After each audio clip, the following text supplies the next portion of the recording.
જય શ્રી કૃષ્ણ મિત્રો. હર હર મહાદેવ. મિત્રો, આગામી 15 જૂન 2026ના રોજ વિક્રમ સંવત 2082ના અધિક જેઠ માસની પવિત્ર સોમવતી અમાસનો મહાસંયોગ બની રહ્યો છે. હિન્દુ ધર્મમાં અધિક માસ પુરુષોત્તમ માસ અને તેના પણ સોમવારે આવતી અમાસનું અતિશય વિશેષ મહત્વ છે. આજના દિવસે કરેલું દાન હજારો ગણું પુણ્ય ફળ આપે છે.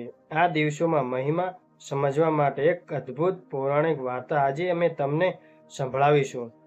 આ પવિત્ર કથા અને દાનનો સાચા નિયમો જાણવા માટે આ વિડીયો પૂરેપૂરો જોવો ખૂબ જ જરૂરી છે. તો વિડીયોને અંત સુધી અમારી ચેનલ સાથે જોડાયેલા રહેજો. વર્ષો પહેલાંની વાત છે. એક ગામમાં ગોકુલચંદ નામનો એક અત્યંત ગરીબ પણ ધનિષ્ઠ માણસ રહેતો હતો. તે ભગવાનનો મોટો ભક્ત હતો. દિવસભર મહેનત કરે ત્યારે માંડ 2 ટંકનું ભોજન પરિવાર માટે ભેગું કરી શકતો હતો.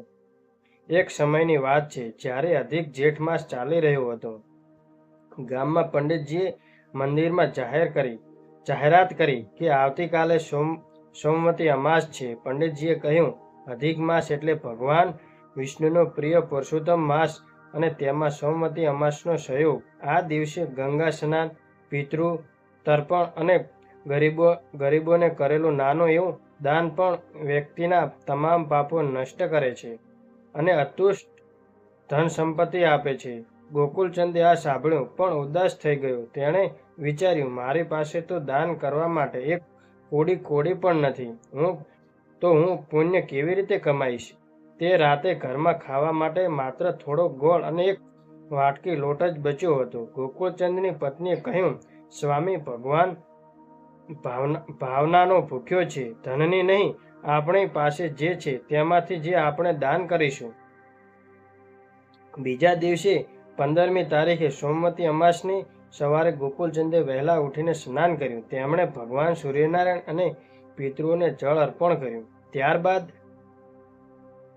તેની પત્નીએ તે થોડા લોટામાંથી 2 રોટલી બનાવી અને ગોળ સાથે રાખી. ગોકુલચંદ તે લઈને બહાર નીકળ્યો. રસ્તામાં તેને એક અત્યંત વૃદ્ધ અને ભૂખ્યો સાધુ મળ્યો. ગોકુલચંદે શ્રદ્ધાપૂર્વક પોતાના ભાગની રોટલી અને ગોળ તે સાધુને દાનમાં આપી દીધા.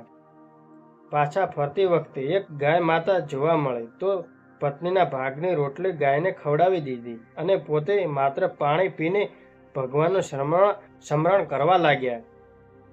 સાધુ સ્વરૂપે વાસ્તવમાં સાક્ષાત ભગવાન નારાયણ તેની પરીક્ષા લઈ રહ્યા હતા. અધિક જેઠ માસની સોમવતી અમાસના દિવસે પોતાની ભૂખની પરવા કર્યા વિના કરેલા નિસ્વાર્થ દાનથી ભગવાન પ્રસન્ન થયા. બીજા જ દિવસે ગોકુલચંદના આંગણે કોઈ અજાણ્યો વેપારી આવ્યો અને તે નોકરી સાથે મોટો નફો આપ્યો. જોતજોતામાં ગોકુલચંદની ગરીબી કાયમ માટે દૂર થઈ ગઈ અને તેના ઘરમાં સુખ, શાંતિ અને સમૃદ્ધિનો વાસ થયો. મિત્રો, આ વાર્તા પરથી આપણને સમજાય છે કે દાન માટે અઢળક સંપત્તિની નહીં પણ પવિત્ર ભાવનાની જરૂર હોય છે. આ દિવસે શું કરવું જોઈએ? કોઈ ગરીબ કે જરૂરિયાતમંદને ભોજન કરાવવું, ગાય માતાને લીલો ચારો કે ગોળ રોટલી ખવડાવવી.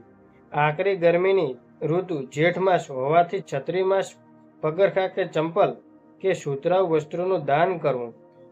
પક્ષીઓ માટે કુંડા બાંધવા અથવા રાહદોરીઓ માટે પાણીની વ્યવસ્થા કરવી. મિત્રો, આશા છે કે અધિક જેઠ માસની આ સોમવતી અમાસની કથા તમને પસંદ આવી હશે. જો તમે આ વિડીયો પૂરેપૂરો જોયો છે તો કોમેન્ટમાં જય શ્રી કૃષ્ણ અવશ્ય લખો. 15 જૂન 2026ના દિવસે તમારી યથાશક્તિ પ્રમાણે થોડું પણ દાન ચોક્કસ કરજો. આ પુણ્યદાયી માહિતી તમારા પરિવાર અને મિત્રો સાથે શેર કરો જેથી તેઓ પણ આ સોમવતી અમાસનું પુણ્ય કમાઈ શકે. ધન્યવાદ મિત્રો.